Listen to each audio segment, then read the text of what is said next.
Donc changement brutal, j'ai démonté la petite cloison là où il y avait la petite batterie. C'est le petit socle en fait où vient la banquette de la cuisine pour faire un petit lit. Et donc je vais installer ici ma nouvelle batterie qui va arriver. Une en coque décharge lente profonde qui va être de 200 ampères. Donc c'est un gros morceau, elle va prendre toute cette place. Donc je suis en train de revoir un petit peu la place, de réorganiser un peu tout. Et là par exemple j'ai déjà prévu, donc là la petite aération ça va servir pour le convertisseur. Et je vais voir un petit peu, je pense qu'il y a des chances que je condamne le chauffage à cet endroit. Je vais regarder pour faire un pontage à partir de la prise extérieure 220 volts. De manière à plus avoir à brancher la grosse prise extérieure. De toute façon moi je ne me branche jamais sur EDF de l'extérieur. Donc je vais y aller directos, je vais démonter ça et je vais voir un peu ce que je peux faire en pontage de manière à alimenter le véhicule en 220 volts via le convertisseur pur sinus qui est là. Bon, je vous mettrai un petit peu les liens dans la description de la vidéo pour tous les appareils que j'utilise pour être autonome. Donc là ça va être pas mal.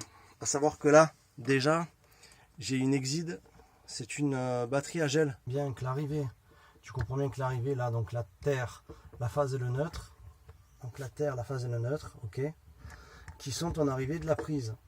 Donc il faut se ponter en haut du disjoncteur pour qu'il fasse office, office de fusible, qu'il fasse son travail. Hein. S'il y a un souci, clac, il va sauter quoi.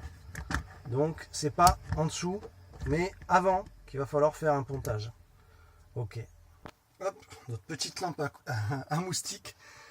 Très pratique qui va me servir donc pour bien vous montrer. Alors je vous explique. Là on a les arrivées donc du 220 qui arrive.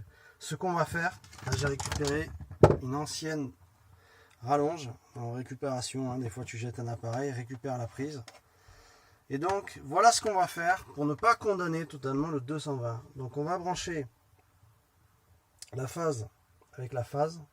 Donc le rouge avec le rouge, le bleu avec le bleu, directement dans le différentiel. On va se servir des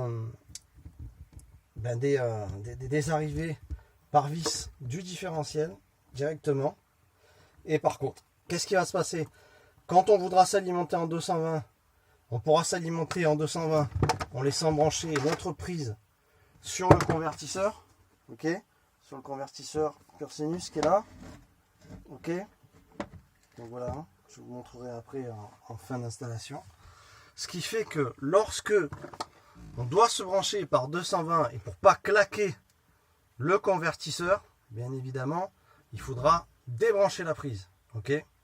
Je vais quand même rappeler quelque chose d'important hein, parce que là, je vous explique, on est dans un système autonome. Hein. C'est une petite astuce pour être autonome via son convertisseur. Ok. Maintenant, si jamais vous devez brancher du 220 à nouveau, ça, la prise qui est branchée, il ne faut pas la laisser comme ça. Parce que là, vous allez déjà, si vous la laissez sur le convertisseur, il va cramer. Ça arrive à un copain d'ailleurs. Et si vous voulez rebrancher du 220, là, il ne faut pas le laisser comme ça parce que ça va se balader, on peut prendre le jus. Donc, ce que je vous conseille, c'est d'utiliser, je vais essayer d'éclairer convenablement, c'est d'utiliser une ancienne rallonge. Je vais y arriver. Voilà, une ancienne rallonge de ce style. Et là, avant de brancher votre 220, vous allez la connecter avec l'autre, ok, comme ceci. Elle va être, bon là je l'ai mal fait parce que j'ai les mains prises, ok. Vous la mettez bien correctement, qu'elle soit emboîtée à l'intérieur, de manière à ce que il n'y ait plus de problème. Et là, vous coupez, donc sur celle-là, vous coupez, vous condamnez et vous mettez de l'isolant, ok. Surtout, il ne faut pas que les deux fils se touchent, sinon ça fait un court-circuit, ok.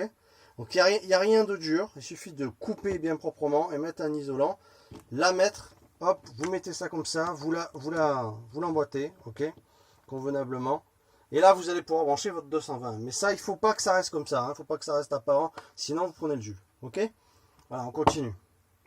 Donc j'espère qu'on voit quand même pas mal. Alors, tournevis, donc là j'ai commencé à dévisser lui. Voilà.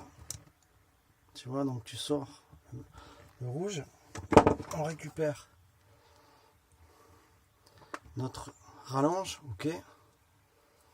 Voilà, tu dénudes les fils.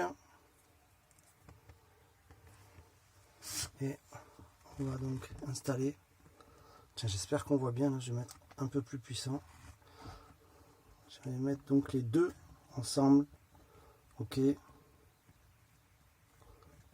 On les met. On fait un pontage des deux. On revisse.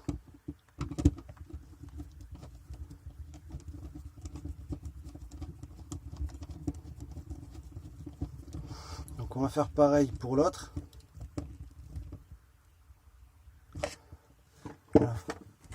Là les deux sont branchés. C'est nickel. Pareil pour celui d'à côté. Alors c'est pas toujours qu'on démonte ces boîtiers 220 externes de camping-car. Comme ça vous découvrez un petit peu à quoi ressemble la bête à l'intérieur. Donc là j'ai mis le deuxième. Oui je sais, le camping-car ressemble à Beyrouth, mais bon, c'est juste pour l'essai. Alors pour l'essai, j'ai rebranché la petite batterie. Hein, donc le convertisseur il s'est mis en tension, il n'y a pas de problème, on voit qu'il s'est allumé. Et je vais essayer donc la prise, je vais essayer de voir ce que ça donne. Alors on va faire ça du mieux qu'on peut, parce que j'ai les mains un peu prises.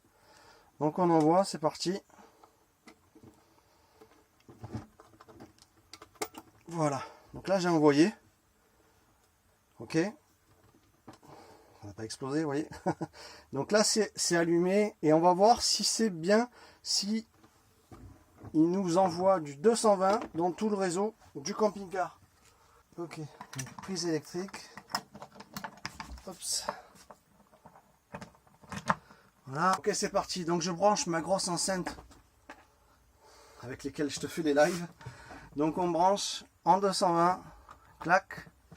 Ok, on voit sur charge. Bam, ça s'allume. Ok, tout le monde voit bien que ça s'est allumé. Donc le réseau 220 fonctionne. Je te donne une autre preuve. Regarde. Hop, j'enlève la lampe. Tu vois, le frigo il s'est mis en 220. Donc c'est que bien le système fonctionne bien. Ok, on a fait un pontage sur la prise 220 externe. Et dorénavant, j'aurai plus à mettre la prise extérieure et la brancher sur le convertisseur. Puisque là, on est en direct. Ça va être l'avantage dans ma nouvelle installation. Donc je te prouve en direct que je te raconte pas de bêtises. Hein. Tu vois bien qu'il y a du 220. Hein, que tu crois pas que je me suis branché sur un réseau EDF. Donc j'éteins. Ok. Qu'est-ce qu'il y a? Ça s'est éteint. Ok. Pas de triche. Je rallume. Il se met sous tension. Ça s'est rallumé. Ok. Voilà. Mais pas seulement. C'est-à-dire que tout le reste, toutes les lampes sont alimentées en 220. Hein, d'accord. Donc là, on va avoir une énergie avec cette installation qui n'aura rien à voir avec la batterie cellule d'origine. Ok. Allez, on continue. Ok, donc on continue. Donc n'aie pas peur, hein, j'ai fait électrotechnique, hein, j'ai passé mes diplômes quand j'ai fait mes études, donc il n'y a pas de souci. Voilà, donc là on est impeccable. Maintenant on va essayer de remettre ça proprement. Voilà.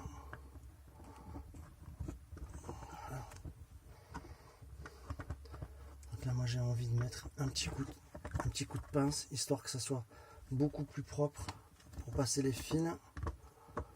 Donc on va faire une petite entaille. Voilà. Voilà. Donc j'espère qu'on voit bien, hein, c'est la nuit. J'aime bien bricoler la nuit, il fait frais. En ce moment il fait quand même chaud en journée. Donc voilà. Là on a replacé. On va replacer lui maintenant. On remet. Il va serrer. Voilà. Voilà, ça c'est pas mal. Donc on a toujours du coup un disjoncteur. Ça peut servir aussi. Parce que lorsque vous êtes branché en 220, vous pouvez couper d'un coup. Ou à tout moment, vous pouvez couper, ça servait. Donc là, on a notre prise qui est maintenant branchée, qui ira à notre convertisseur, de manière à ce que l'énergie soit en continu. Si on regarde, hop, je récupère le pied. Si on regarde sur le côté, j'ai fait passer les fils hein, par une petite entaille, de manière à ce qu'il soit bien dans son emplacement. Et là, on est bon. On est bon. Il n'y a plus qu'à brancher la prise au convertisseur. mettre la batterie, relier le solaire avec le MPPT. Voilà, il n'y a plus qu'à attendre ma super batterie. Je vous montre la suite dès que je reçois mon nouveau matos. Oh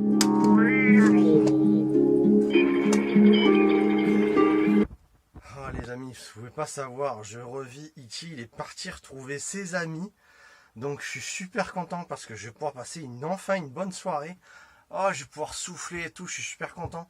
Par contre, il m'a dit, t'inquiète pas, tu seras pas seul. Alors, je sais pas ce qu'il a voulu dire par là. Je vais voir, mais enfin, je suis content quand même qu'il soit parti. Qu'est-ce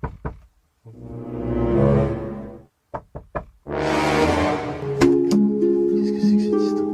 C'est quoi ça? Mais c'est quoi ça?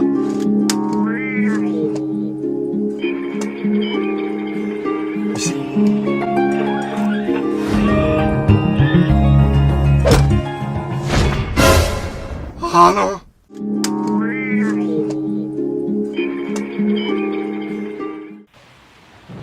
Réveille-toi. Réveille-toi. Oh, réveille-toi. Tu l'as oublié dehors. C'est dangereux, il y a le tonnerre. Réveille-toi. Réveille-toi. Allez. Ah oui, j'ai oublié dehors.